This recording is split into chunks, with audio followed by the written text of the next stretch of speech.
నమస్కారం ఈటీవీ 360కు స్వాగతం. ముందుగా ప్రధాన అంశాలు. ఆగస్టు 15 నుంచి మహిళలకు బస్సుల్లో జీరో ఫేర్ టికెట్, లబ్ధి రాయితీ వివరాలు పొందుపరచాలన్న సీఎం.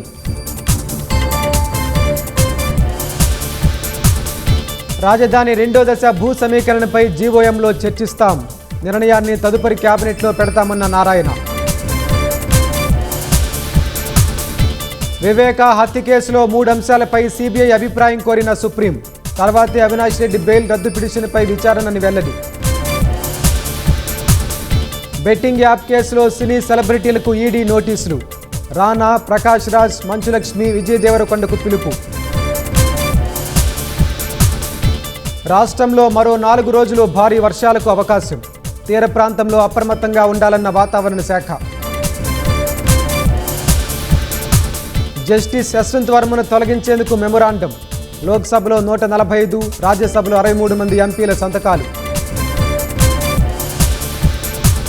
2000 మంది విద్యార్థులున్న భవనంపై కూలిన శిక్షణ విమానం, ఢాకా ప్రమాదంలో 19 మంది మృతి.